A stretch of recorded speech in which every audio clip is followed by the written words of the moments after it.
Welcome to Filmmaker Talks. Today's topic is guerrilla filmmaking. Remember to sign up, subscribe, and click on the bell so that you stay up to date and watch new episodes as they come out.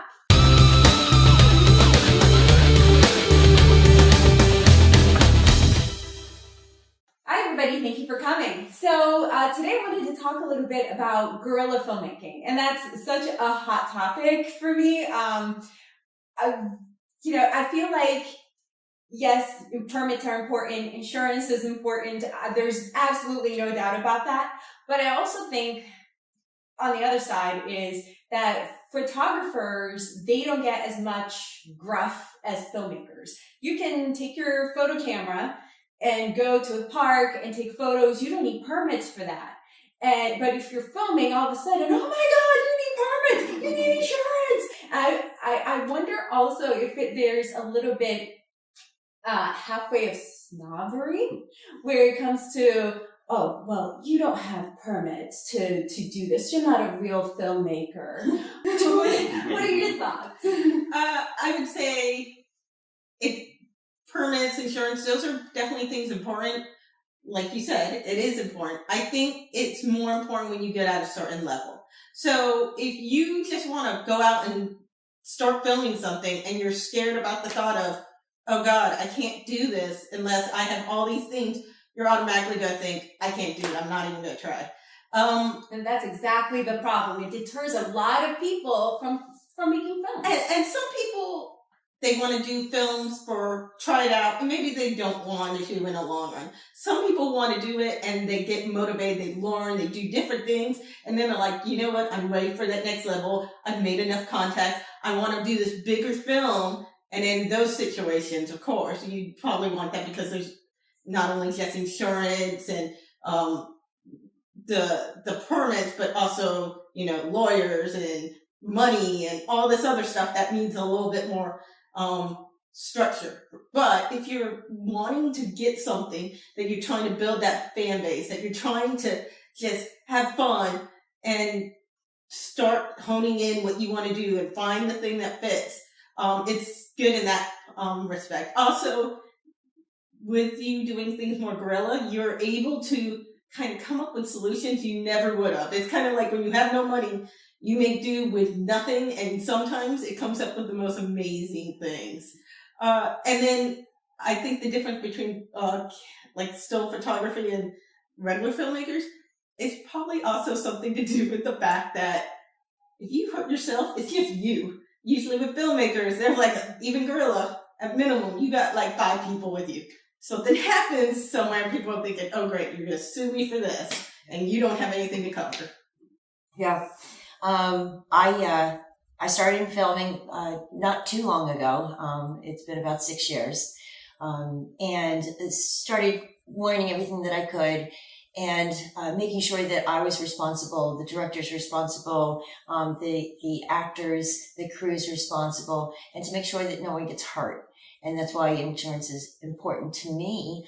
And I've had so many times that I could or could not have had insurance, and just in a millisecond, camera guy hooks his foot underneath the brand new lights, and he didn't know what was under his foot, and my lights went down and hit hard. And I'm like, please. Luckily, they weren't broken, but if they were, that was $800 that I would have been out. And that was only the second day. So I would have had to go on ahead and buy another set of lights. But guerrilla filmmaking, yes, while I'm lucky enough, Hillsborough County and Pinellas County and Central Florida have free permits. I just have to be organized. It also makes us be organized.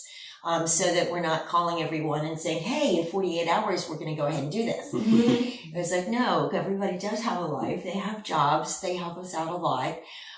But I am not going to say that I have not guerrilla filmed. There was in some situations, it was a last minute, change of location, missing out something, having to do a pickup. And there might be a few times that I've actually caught the scene, but making sure that it was harmless, And I can even tell you that we had a situation where we pulled the permit. We were doing a scene with a police officer and a robber, and yes, we had fake guns.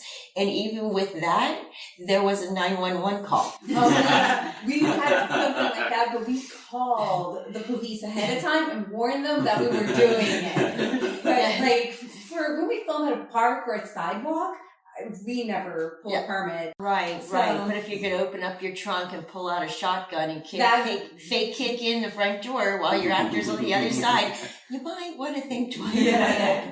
Yeah, I know with guerrilla filmmaking from a writer's perspective, it puts a lot of limits on like what you can actually put in there, because if you can't film it, you really can't write it. So the good thing about it is it forces you to be creative. That's the good thing about limitations. Like Shelley said, you have to come up with solutions, usually on the fly, and it's frustrating and it's stressful, but it's good for you. Like, it helps you develop as an artist and kind of as a film company, puts you through your paces kind of thing.